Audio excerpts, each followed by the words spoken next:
même que je te fasse un reportage. Ah, bah c'est bon, c'est intéressant quoi. On est ici à la place de Callao, Sí. au plein cœur de Madrid. El edificio del grupo de Facebook. Avec Jean-Jacques. Aquí está, Madrid. Un edificio de Facebook, ok.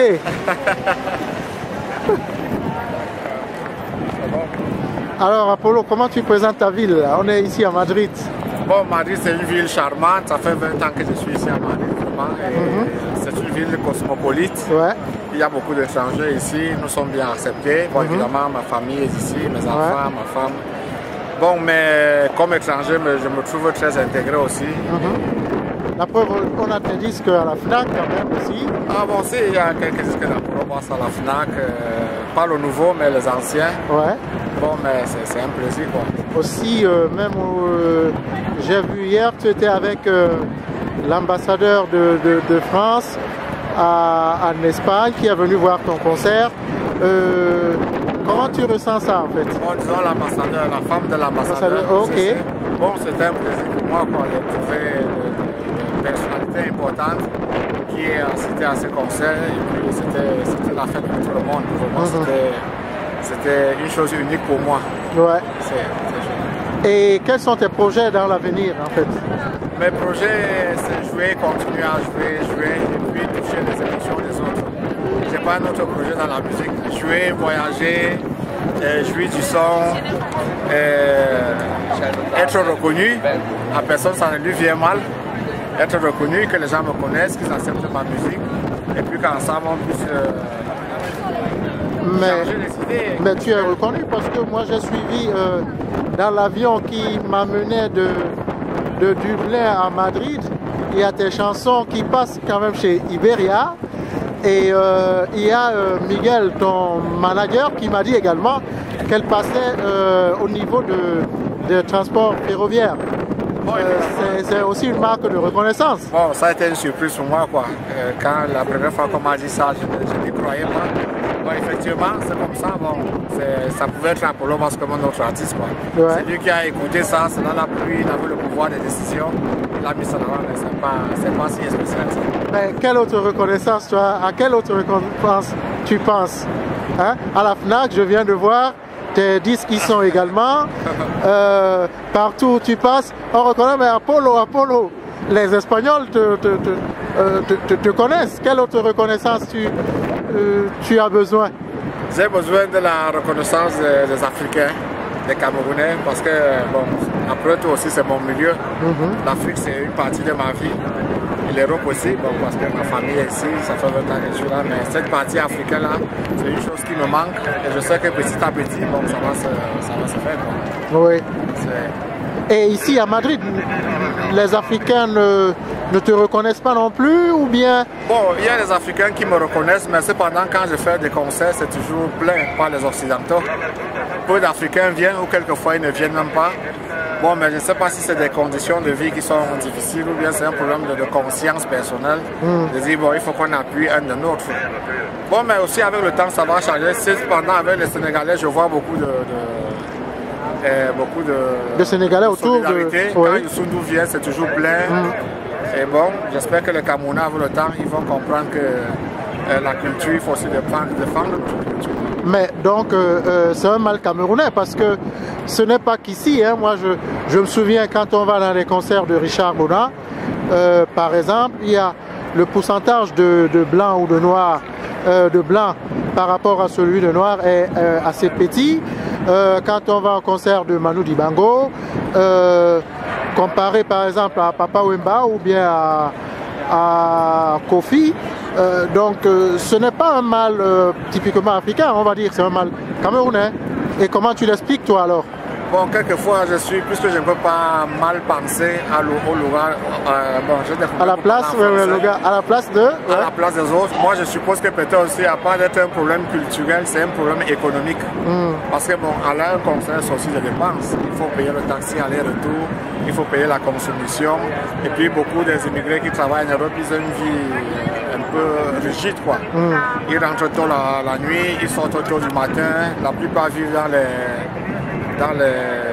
En espagnol, on dit suburbio. Oui, oui, en dehors, dans les périphéries. Dans les en fait. périphéries, donc c'est pas facile d'assister à un concert jusqu'à 2 h du matin.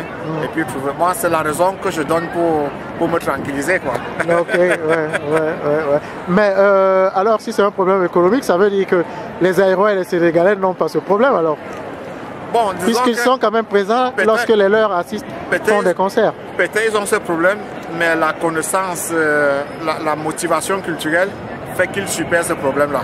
C'est-à-dire qu'ils sont prêts à venir même s'il faut dormir à Madrid. Ouais. Et là, il manque cette motivation, cette confiance, cette motivation absolue et inquébrantable. Mais Apollo n'est pas que très bon bassiste, tu es également naturopathe. Je sors de ta consultation, comme on dit ici en espagnol. Ouais. Oui, explique-nous ça, c'est quoi être naturopathe? Bon, hein? Je n'aime pas mélanger. Non, mais pas mélanger la musique et la c'est tout ça qui fait Apollo. Bon, aussi, évidemment, j'ai des études universitaires de naturopathie. Avec un doctorat honoris causa también, dans ce qu'on appelle médecine alternative, avec 7 livres sur le marché, tu as vu, beaucoup de se vendent aussi à la FNAC. Bon, mais la musique et la médecine, c'est la même chose aussi. Voilà. Parce qu'on est en train de parler de l'âme, de l'émotion, de la santé, de lutter pour la vie. Donc, je trouve que c'est deux choses compatibles. Ils soignent les mots. La médecine soigne les mots et la musique aussi, c'est une médecine par excellence. Exactement. Bon, ben, on est au cœur de la ville de Madrid, toujours en compagnie de Apollo.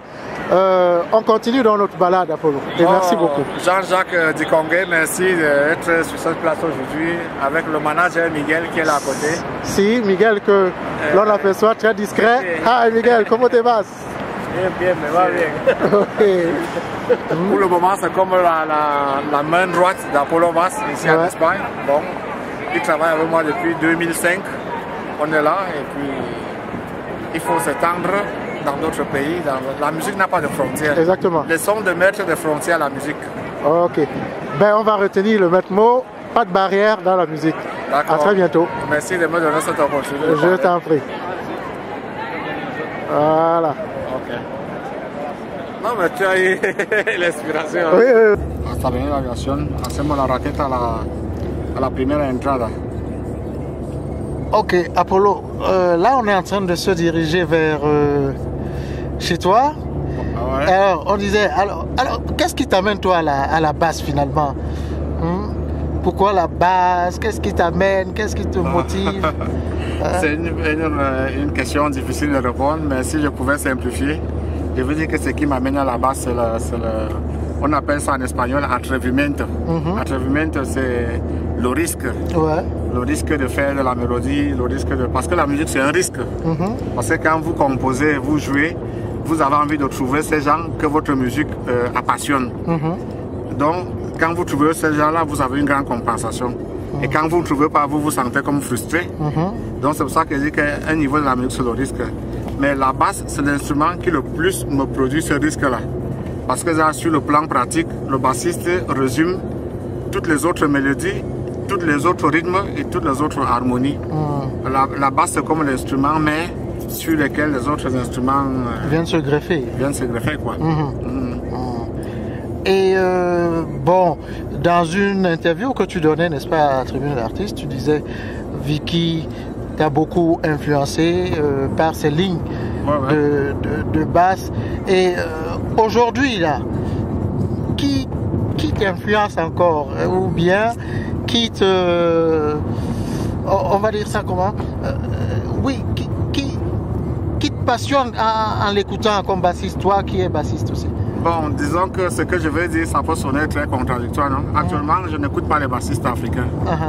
Tout simplement parce que je considère que la nouvelle génération de bassistes, ils ne travaillent plus comme nos aînés qui travaillaient 20 heures de musique par jour. Donc vraiment, quand vous écoutez les lignes de basse de Vicky et Dimo, dans des thèmes comme Singa de André Maritala, vraiment ça devrait même être l'hymne africain.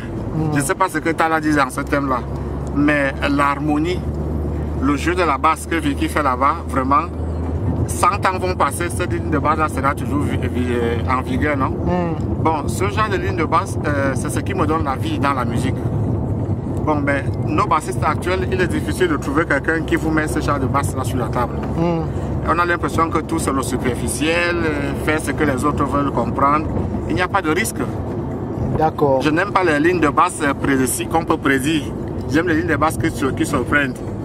Et Vicky Edimo, à travers lui, j'ai appris à faire les lignes de basse qui surprennent. D'accord. Donc des artistes, donc des bassistes étrangers aujourd'hui que tu suis visiblement, quel est celui qui te surprend donc par son jeu? Stanley Clarke. Alright, pourquoi? Stanley Clarke, c'est un des meilleurs bassistes de tout le temps. Il y a Jaco Pastorius, il y a Stanley Clarke qui ont apporté ces deux écoles différentes, non? Ouais. Et Pastorius, c'est plus l'émotion et Stanley Clarke, c'est plus la connaissance intellectuelle. Mais ces deux bassistes-là, vraiment, c'est comme le sommet de la basse. Au niveau des improvisations, hein. Ouais. Mais au niveau d'accompagner, quand vous écoutez les gens comme Vicky Edimo, franchement, ce que Vicky Edimo faisait quand il avait 20 ans, je n'ai pas... À qui je n'ai pas vu de bassiste qui puisse le faire actuellement. Ahora, le he dicho raqueta, sí. Hasta el fondo ahora. Perdone, sí, es que me equivoqué. Hasta el fondo. Donc, Vicky Edimo, les basses qu'il faisait quand il avait 20 ans, 21 ans, je n'ai plus trouvé de bassiste qui fasse ça. Je n'ai pas trouvé jusqu'à maintenant. Je vous dis seulement, prenez le morceau Singan d'André Maritala. C'est une ligne de basse vraiment... On devrait écrire cette ligne de basse là et étudier. Tout est parfait là-bas. D'accord. Tout le thème, toutes les notes, toutes les acrobaties, tout est absolument parfait. De frente. Et il y a un gars comme Armand Saval-Leco qui a quand même joué aussi avec Stanley Clarke. D'ailleurs, son dernier opus, il a dû faire 3 ou 4 morceaux. Donc ça veut dire, si j'essaye de faire quelque chose,